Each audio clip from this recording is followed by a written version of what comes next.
하나님의 말씀 에스겔서 9장 말씀입니다.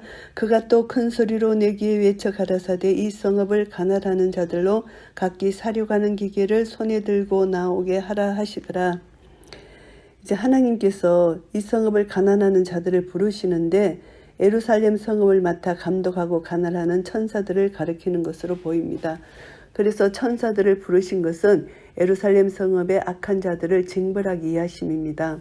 그래서 하나님이 이들을 부르셨는데 각기 사륙하는 기계를 손에 들었다. 이것을 말씀하고요. 내가 본 적 6사람이 북향한 인문길로 쫓아오는데 각 사람의 손에 사륙하는 기계를 잡았고 그 중에 한 사람은 가난 베옷을 입고 허리에 서기관의 먹그릇을 찼더라. 그들이 들어와서 놋제단 곁에 서더라. 이들은 외형적으로는 사람의 형상을 가졌으나 본질적으로는 하나님 뜻을 수행하는 천사들로서 초자연적인 존재들입니다. 그래서 여기서 보면은 그 중에 한 사람은 이렇게 표현을 하는데 6사람이 나오고 그 중에 한 사람 이 표현은 그들과 함께 이렇게도 해석할 수 있습니다. 그렇기 때문에 6명 더하기 한 사람 그러면 7명이죠. 그래서 7명은 7은 완전한 수를 뜻하기 때문에 이들이 온전한 자들로서 하나님의 임무를 수행하는 자들로 왔다는 것을 암시합니다. 그리고 또 북향한 윈문길로 쫓아오는데 이들이 이 길로 오는 것은 이곳이 이스라엘 백성들이 우상 숭배를 하여 하나님의 진노를 샀던 그런 길이기 때문에 그것과 연관이 있는 것 같고요. 사륙하는 기계를 잡고 옵니다. 그래서 이제 흰 옷을 입고 이제 베옷을 입었다. 이거 흰 옷인데요. 이 옷의 흰색은 하나님 앞에서의 거룩한 순결성, 무죄의 뜻을 상징적으로 암시합니다. 하나님 앞에서 순결하고 거룩한 존재로서 하나님의 사명을 수행하는 자라는 것을 암시하고요. 말세 천사들이 빛난 세마포 옷을 입고 1급 대접의 재앙을 땅에 쏟거나 주님의 재림시 깨끗한 세마포를 입고 주님을 따라 임무를 수행하는 것과 연관이 있습니다. 여기서 먹그릇 하면은 갈대 펜에 사용되는 잉크를 담기 위한 용기입니다. 그룹에 머물러 있던 이스라엘 하나님의 영광이 올라 성전 문지방에 이르더니 여호와께서 그 가난 베옷을 입고 서기관의 먹것을 찬 사람을 불러. 이제 그룹은 빈틈없이 지키다는 뜻입니다.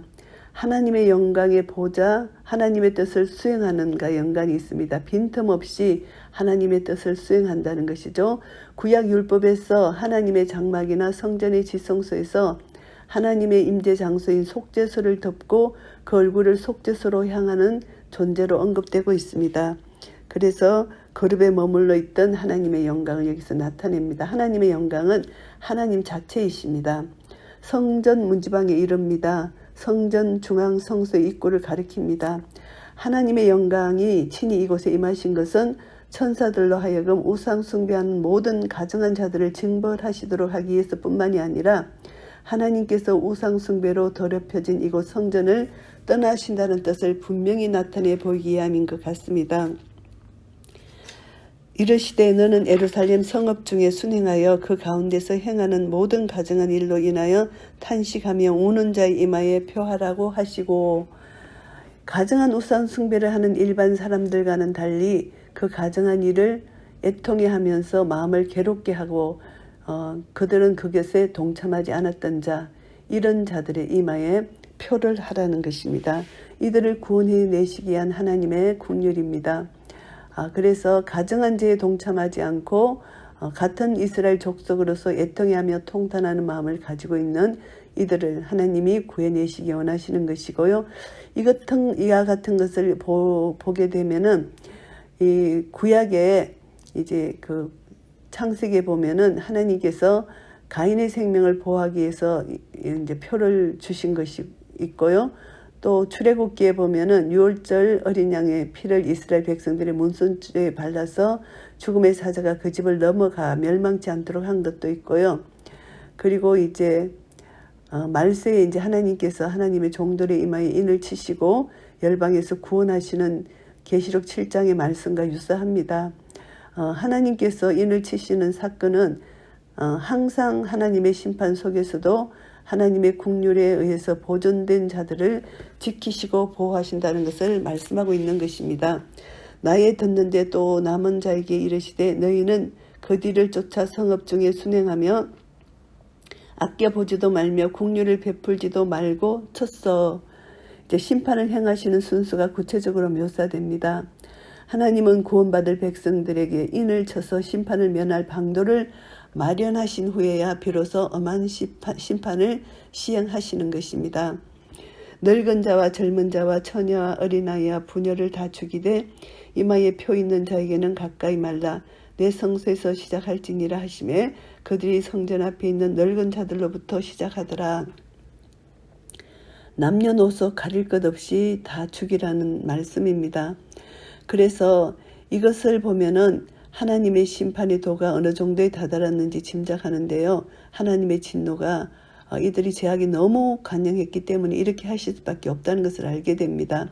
내 성소에서 시작하라는 것은 하나님의 성소는 이스라엘 백성들에게 있어서 가장 중요하고 거룩하며 중심적인 곳입니다. 그런데 여기에 하나님이 성소에서 시작하라 피해 보수를 당할 처지에 놓이게 된 성소입니다. 이것을 왜 이렇게 하나님 하시냐 하면은 거룩하고 신성시 되어야 할 이 성소에서 이스라엘 족속들이 우상을 만들어 놓고 숭배했기 때문입니다. 그래서 하나님은 이 성소를 떠나려고 작정하신 것이고요. 그래서 이곳에 사륙이 자행되도록 허락하신 것입니다. 우상 숭배죄를 범한 자로부터 징벌하신다는 것입니다. 그래서 이제 여호와의 전 문 앞 현관 제단 사이에서 태양을 숭배하던 25인을 여기서 가리킵니다. 늙은 자로부터 시작하라. 그래서 이 늙은 자들 태양신을 숭배하던 이들부터 하나님이 죽음을 당하게 하신다는 거, 이들은 불경스러운 우상을 숭배했기 때문이라는 것을 알게 되고요. 그가 또 그들에게 이르시되 너희는 성전을 더럽혀 시체로 모든 뜰에 채우라. 너희는 나가라 하시매 그들이 나가서 성읍 중에서 치더라. 이제 거룩한 처소 성전을 더럽히도록 허락하신 것은 이미 이스라엘 백성들이 그곳에서 우상 숭배함으로 그것을 더럽혔기 때문이고요. 또 하나님은 그것을 떠나기로 결정하셨다는 것을 강조하는 표현입니다. 그래서 하나님은 이곳에 완전히 시체로 그 성전을 완전히 가득 채운다는 것을 말씀하고 있습니다. 그들이 칠 때 내가 홀로 있는지라 엎드려 부르짖어 가로되 오라 주 여호와여 예루살렘을 향하여 분노를 쏟으시오니 이스라엘 남은 자를 모두 멸하려 하시나이까. 에스겔 선지자는 이스라엘 백성을 위해서 중보기도 합니다. 하나님의 소명을 받은 사역자로서 백성들에게 하나님 말씀을 대언하는 사명을 가졌습니다. 근데 선지자는 하나님이 사랑하시고 보살피시는 그의 백성에 대해서 사랑과 돌봄의 자세를 가지고 있어야 합니다. 근데 에스겔 선지자는 이런 마음 자세로 하나님의 언약 백성으로서 이스라엘 백성이 모두 하나님의 진노의 심판을 받을 경우 남은 자까지 멸망받을 것을 염려해서 하나님께 부르짖게 된 것입니다. 그래서 에스겔의 중보기도를 하나님이 들으신 거죠. 모세의 중보기도를 들으신 것처럼 하나님은 이제 중보기도를 들으신 것입니다. 모두 멸하려 하시나이까. 그가 내게 이르시되 이스라엘과 유다 족속의 제약이 심히 종하여 그 땅에 피가 가득하며 그 성읍에 불법이 찼나니 이는 그들이 이르기를 여호와께서 이 땅을 버리셨으며 보지 아니하신다 함이라. 이제 피는 사람의 생명을 대표하는 것인데요. 그래서 레위기 17장 말씀에 보시면은 생명은 피에 있다 이렇게 말씀하시잖아요. 노아 시대에는 이 생명되는 피를 먹는 것을 금지했습니다. 피를 흘리게 하는 자는 하나님이 되신 그 사람에게 피를 흘리게 하심으로 보응하신다고 규정되어 있습니다. 그래서 생명과 일체되는 피를 먹는 것은 의식법으로 금지되어 있습니다. 그래서 이런 의미에서 볼 때 이스라엘 백성 가운데 남을 해하는 불의가 편만했음을 암시하는 것으로도 볼 수가 있습니다. 그 땅에 피가 가득하다. 사람을 죽이는 불법이 가득하다는 것입니다. 그 성읍에 불법이 찼나니 이스라엘 백성들이 타락한 죄인으로서 하나님을 떠난 결과입니다. 사람 목숨을 파리 목숨처럼 여긴다 이런 말이 있잖아요. 이렇게 이들은 아주 강팍하게 이렇게 죄악을 범한 것이고요. 인간의 타락한 본성, 이것 때문에 불의한 일을 멋대로 행하는 것이죠. 하나님을 떠나 있는 자들입니다. 그래서 하나님이 이 땅을 버리셨고 하나님이 보지 아니하신다. 이렇게 하나님을 도리어 원망하고 있습니다. 불법을 하고 그들이 말합니다. 여호와께서 이 땅을 버리셨음에 보지 아니하신다. 이렇게 말하고 있습니다. 하나님은 오래 참으시지만 영원히 참지는 아니하십니다. 왜냐하면 거룩하신 공의 속성이 있기 때문입니다. 그래서 이들은 심각한 재중에 빠져 있다는 것을 여기서 알게 됩니다. 그러므로 내가 그들을 아껴보지 아니하며 긍휼을 베풀지 아니하고 그 행위대로 그 머리에 갚으리라 하시더라. 하나님께서 긍휼히 여기지 아니하고 그 행위대로 갚으신다고 말씀하십니다. 이스라엘 백성들을 죄악을 그대로 방치해 두시지 않고 그대로 그들 머리에 돌려보내신다. 죄악대로 심판하신다는 것입니다. 가는 베옷을 입고 허리에 먹그릇을 찬 사람이 복명하여 가로되 주께서 내게 명하신 대로 내가 준행하였나이다 하더라. 하나님께서 천사들에게 명하신 명령대로 이 천사들은 순종했다는 것입니다. 하나님의 사역자에게 있어서 중요한 실천 중에 하나가 순종입니다. 그래서 하나님은 순종이 제사보다 낫고 듣는 것이 수양의 기름보다 낫다고 말씀하셨습니다. 이 순종을 거역하는 자, 하나님 말씀을 거역하는 것은 사술의 죄와 같고 완고한 것은 사신 우상에게 절하는 죄와 같다. 사악한 우상에게 절하는 죄와 같다. 사무엘상 15장 22절 23절 말씀입니다. 에스겔서 9장 말씀을 정리하겠습니다. 예루살렘에 대한 심판입니다. 1절부터 7절까지는 하나님이 심판하시기 전에 경건한 자를 보호하시고 악한 자를 심판하십니다. 그래서 오늘 말씀 선포된 8장 18절에서 선포된 이 예루살렘 거민들에 대한 심판의 실행을 지금 오늘 9장에서 묘사하고 있습니다. 하나님께서는 심판 수행자들을 먼저 부르시고 준비시킨 후에 애통하는 자에게 구원의 표를 주고 나머지 백성들을 남녀노소 불문하고 죽이도록 명령하십니다. 그래서 이스라엘 백성들은 자기 죄로 인하여 심판을 받게 되지만 하나님의 은혜로 구원받을 자도 있다는 것을 알려주십니다. 하나님의 사랑은 영원하십니다. 악한 자들에게 심판을 행하시기 전에 먼저 경건한 자들을 보호하시는 선하신 하나님을 우리가 볼 수가 있습니다. 자신과 동족의 죄로 인해 하나님의 이름이 모욕을 받게 된 사실 때문에 애통해하는 자들, 이들은 하나님이 구원해 주신다는 것입니다. 그래서 하나님은 이들에게 표를 주십니다. 그리고 하나님의 공의입니다. 하나님은 하나님 말씀을 떠나고 불순종하고 우상을 섬기는 이스라엘 백성들을 조금도 긍휼히 여기지 말고 모두 죽이라고 명령하십니다. 거룩하신 하나님의 공의의 속성에서 나온 것이고요. 그래서 하나님 죄는 미워하신다는 것, 이것을 분명히 우리가 깨달아야 됩니다. 하나님의 사랑과 하나님의 공의는 십자가에서 완성됐잖아요. 그래서 하나님은 죄를 심판하시면서도 은혜로 구원을 베푸시는 사랑의 하나님인 것을 알게 되고요.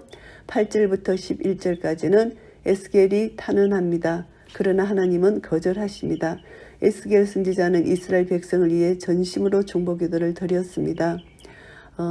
예루살렘 거민들의 참혹한 살육에 대해 이게 연민의 정을 느낀 것이죠. 그래서 소수의 남은 자를 제하고 모두 멸망한다면 누가 이스라엘을 이끌어 갈 것인가에 대한 두려움을 갖고 이제 하나님께 중보기도를 하게 됩니다.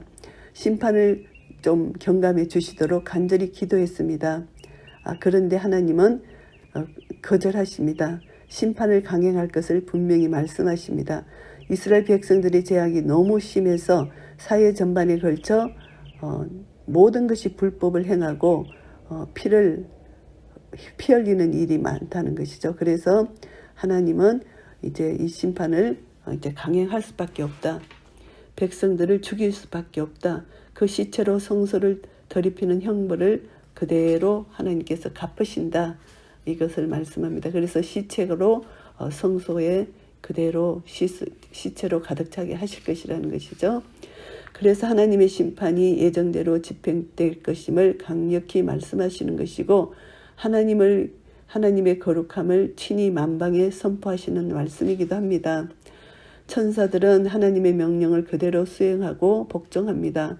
하나님의 뜻에 전적으로 순종하는 천사들, 순종만이 하나님의 사명을 받은 자의 좋은 본이 되고요.